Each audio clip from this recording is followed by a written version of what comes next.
파이코인을 오랫동안 지켜봐 오신 분들이라면 아마 비슷한 감정을 느끼고 계실 겁니다. 너무 오래 걸렸고 너무 조용했고 그래서 많은 분들이 떠났습니다. 하지만 시장에서 항상 가장 큰 움직임은 사람들이 포기한 뒤에 시작됐습니다. 파이코인은 그동안 오르지 않았던 게 아니라 의도적으로 움직이지 않았습니다. 채굴은 끝났고 사람은 걸러졌고 물량은 묶였고 사용자는 남았습니다. 이 과정이 없었다면 파이는 한번 크게 올랐다가 조용히 사라질 코인이었을 겁니다. 지금 파이의 상태를 보면 이상할 정도로 정제돼 있습니다. 가격은 움직이지 않고 특별한 이슈 또한 없는 상태입니다. 하지만 시장 내부에서는 쓸 수 있는 코인, 움직일 수 있는 구조, 통제 가능한 유통이 차분하게 자리 잡아가고 있습니다. 이 시점에서 중요한 건 얼마나 올랐느냐가 아니라 이제 어디로 갈 수 있느냐입니다. 시장은 이미 오를 만큼 오른 자산들로 가득 차 있습니다. 비싸고 늦었고 기대가 반영된 자산들입니다. 그런 시장에서 사람들의 시선이 가장 늦게 돌아오는 곳은 항상 이런 자리였습니다. 인지도는 있지만 가격은 바닥이고 스토리는 끝나지 않은 곳. 파이코인은 지금 정확히 그 위치에 서 있습니다. 그리고 이 침묵은 실패의 신호가 아니라 결정의 직전에서 나타나는 정적에 가깝습니다. 현재 이 상황은 단 하나의 신호탄,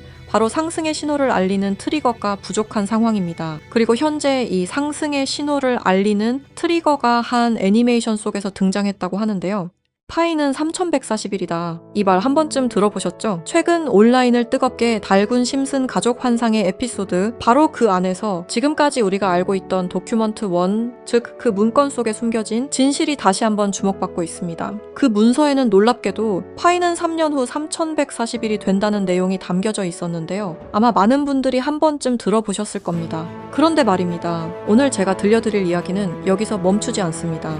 지금부터는 아직 공개되지 않았던 도큐먼트 2페이지와 3페이지, 즉 비밀리에 감춰있던 그 문건의 내용을 함께 보실 텐데요. 그 안에는 단순한 숫자를 넘어 파이의 미래와 3년 후 상장될 거래소의 이름까지 상세하게 기록되어 있었습니다.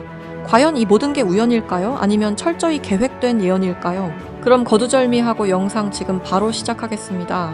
1990년부터 지금까지 미국 애니메이션의 전설 심슨 가족, 웃음을 주던 이 노란 가족이 수많은 예언을 적중시키고 현재는 예언 만화라고 불리고 있는데요. 이미 대중들에게는 신기하면서도 한편으로는 사기꾼들의 허황된 소리다, 그저 운이 좋아서 맞췄다라며 비판 아닌 비판을 이어가고 있는데요. 하지만 이미 300개가 넘는 예언을 맞춘 심슨 가족은 단순히 운을 넘어서 경이로운 수준의 예언 능력을 보여주고 있습니다. 보신 적은 없으시더라도 심슨의 캐릭터라면 누구나 알고 계실 거라 생각하는데요. 단순한 만화를 넘어 각종 정치, 환경, 사회 풍자 등등 해학과 풍자를 표현하면서 아이들의 성장 교육뿐만 아니라 다 큰 성인들에게까지 큰 교훈으로 영향을 미치고 있는데요. 오늘 들려드릴 이야기는 그동안 누구도 알려주지 않았던 환상의 에피소드에 관한 내용입니다. 파이코인을 채굴하던 분이라면 깜짝 놀랄 만한 소식이고, 파이코인을 채굴하지 않으셨다면 이제는 시작해야 할 때라고 느끼실 겁니다. 심슨 가족의 예언은 방송사에서도 기사로 다룰 정도로 총 300개가 넘는 예언들을 했는데요. 그런데 이 만화 심슨 가족의 에피소드 중에서는 전 세계에서 방영이 금지된 에피소드가 딱 하나 존재합니다. 해당 에피소드가 방영이 금지되어 버린 것은 바로 이 에피소드에 출연한 어떤 남성 때문이었는데요. 이 에피소드에 관한 이야기를 하기 전에 파이코인에 관한 예언은 그 전에도 있었죠. 현재 앞에 보이는 이 포스터에는 파이코인의 떡상을 예언하고 있는데요. 2012년 파이코인이 탄생하기 전에 출시된 에피소드, 모두가 아는 유명한 장면이 발견되었습니다. 2개의 포스터와 아틀라스 동상, 그리고 하늘을 뚫고 상승하고 있는 그래프와 선물이라는 문구까지 하나하나 전부 면밀히 살펴보도록 하겠습니다. 2가지 포스터 중 한 가지는 파이오니어에게는 굉장히 유명한 I love 파이와 다른 하나는 태극권을 연상케 하는 그림입니다.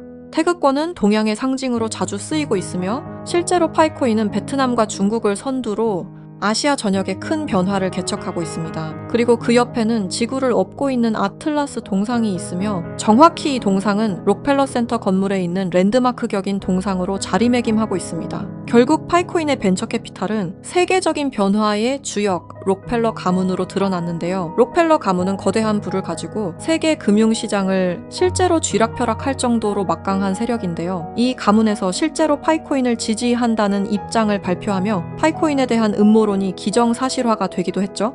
마지막으로 기프트는 선물이라는 뜻으로 심슨 가족이 우리에게 주는 선물이라고 해석이 되고 있습니다. 그리고 하늘을 뚫고 상승하는 그래프까지 직관적으로 파이코인의 엄청난 잠재력을 내포하고 있는 것으로 보이고 있죠. 영상이 이렇게 끝나면 다른 파이코인 영상과 다를 게 없어 보이죠? 이제부터는 제가 유튜브 영상 어디에도 없는 파이코인에 관한 심슨의 추가적인 예언까지 한번 알아보도록 하겠습니다. 극소수만이 아는 심슨 가족의 에피소드 중에는 전 세계에서 방영이 금지되어 버린 이른바 환상의 에피소드로 남은 작품이 존재합니다. 바로 세 번째 시즌 첫 에피소드인데요. 해당 에피소드의 제목은 스타크 레이빙 데드입니다. 해당 영상이 한국에서 방영할 당시 MBC에서는 정신병동, 그리고 EBS에서는 리사의 쓸쓸한 생일이라는 제목으로 각각 방영되기도 했던 에피소드입니다. 그렇다면 이 에피소드는 대체 왜 방영이 금지되었던 걸까요? 간략하게 이 에피소드의 줄거리에 대해 말해보자면 호머 심슨이 어느 날 정신병원에 입원하게 됐고 그곳에서 자신을 가수로 착각하고 있는 환자 레온 컴퍼스키라는 남성을 만나게 됩니다. 그와 같이 다니며 둘의 사이는 더욱 더 돈독해지고 그는 틈이 날 때마다 주인공인 호머 심슨에게 파이는 3.14가 아닌 3년 뒤에는 3.141로 정의될 것이라며 수차례 반복하며 말하는 장면이 포함되어 있습니다. 이러한 말에 호머 심슨은 세뇌되며 그의 문장을 지속적으로 말하고 다니는데요. 추후 정신병원에서 퇴원한 레온 컴퍼스키를 자신의 집까지 데려오게 되는데 하지만 이 에피소드는 바로 이 레온 컴퍼스키라는 남자 때문에 방영이 금지되었습니다. 이 레온 컴퍼스키 캐릭터는 자신이 가수라고 말하고 다니며 실제로 노래를 불렀는데요. 바로 이 노래를 부른 인물이 마이클 잭슨이라는 점 때문이었습니다. 실제로 그는 에피소드에서 자신을 마이클 잭슨이라고 말하고 다니며 노래를 부르고 춤을 추기도 합니다. 여기서 문제는 그가 에피소드에 등장하는 동안 실제로 마이클 잭슨과 너무 똑같은 목소리를 냈다는 겁니다. 그의 노래를 한번 들어보도록 하겠습니다. Billie Jean is not my lover. She took the girl who says that I am the one. 여러분 잘 들으셨나요? 여러분들은 어떨지 모르겠지만 적어도 제가 듣기로는 실제로 마이클 잭슨이 부른 것 같은 느낌을 받았는데요. 똑같은 목소리와 창법을 흉내내며 호머 심슨에게는 파이는 3.141이라며 에피소드 내에 틈틈이 계속해서 언급했습니다. 하지만 당시 세계적인 팝의 황제 마이클 잭슨이 참여했다는 이유로 이 3.141이라는 숫자는 세상에 묻히게 됩니다. 몇 년 후에 심슨의 총 제작을 맡고 있는 맷 그로닝마저도 레온 컴퍼스키는 마이클 잭슨이 맞다고 하였는데요. 사실 마이클 잭슨은 이 사실을 상당히 숨기고 싶어 했고 심슨 가족의 제작진들과 성우들 밖에 모르고 있었지만 본인이 직접 불렀다는 사실이 밝혀지면서 마이클 잭슨의 팬과 심슨 가족의 팬 모두에게 충격을 주기도 했습니다. 마이클 잭슨이 사망한 이후에 그가 추악한 범죄를 저질렀다는 내용의 다큐멘터리가 출시되기도 했었는데 피해자들의 증언이 많이 모순된 점을 비롯해서 많은 비판마저 공존했지만 해당 다큐멘터리의 여파가 워낙 컸던지라 심슨 가족의 제작진들과 그리고 판권을 구입한 디즈니 측에서 OTP 서비스인 디즈니 플러스 방송을 금지시키고 더 나아가 이후 발행되는 모든 DVD 등 매체에서도 해당 에피소드를 배제하며 현재까지도 이 에피소드는 전 세계 디즈니 플러스에서 완전히 그 흔적을 찾아볼 수 없게 되었습니다. 하지만 이 에피소드는 단순히 마이클 잭슨에게만 집중해서는 안 된다는 거죠. 바로 에피소드 내에서 틈틈이 언급되었던 파이는 3141이라고 말하는 장면에 집중해야 한다는 겁니다. 그 중에서 바트 심슨이 발견한 라이언 컴퍼스키의 책에서는 이러한 내용이 있었는데요. 만약 당신이 3년 동안 기다린다면 1파이당 가격은 3141달러가 될 것이다. 이렇게 적혀 있었습니다. 또 하나 충격적인 예언은 2022년 HTX 거래소가 파이코인을 도둑 상장한 것 또한 예언되어 있었으며 그리고 그곳에는 가짜 이렇게 적혀 있었습니다. 다음 내용은 더욱더 충격적인데요.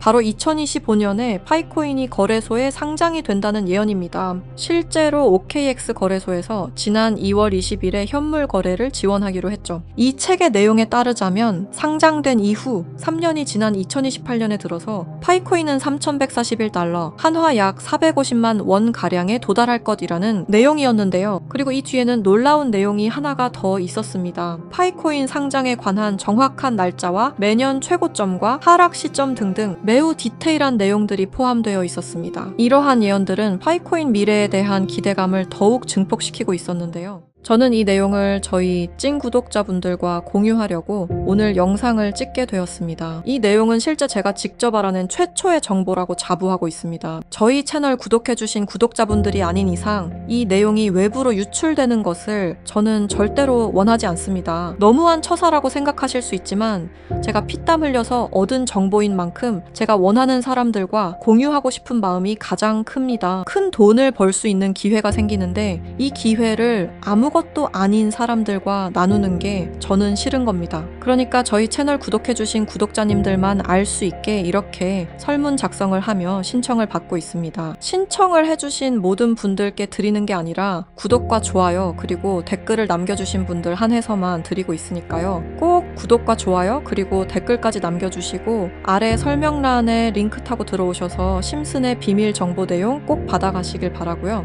제출 버튼까지 눌러주셔야 저희가 확인이 가능하니까 제출 버튼까지 꼭 눌러주시기 바랍니다. 만약 진짜로 3년 뒤에 이 거래소에 상장이 되고 누구보다 빠르게 먼저 이 정보를 알고 있다면 7조 원을 벌어들였던 시바이누 부자처럼 우리도 부자가 될 수 있는 길을 알게 되는 거라 생각하는데요. 진짜 부자가 되고 싶으신 분들, 더 이상 돈 때문에 구질구질하게 살기 싫으신 분들 이 기회 놓치지 마시길 바랍니다. 오늘 영상은 여러분들에게 희망찬 영상이 되었으면 좋겠다는 마음으로 알차고 꼼꼼하게 구성했으니까요. 다음 영상도 많이 시청해 주셨으면 좋겠습니다. 시청해 주셔서 감사합니다.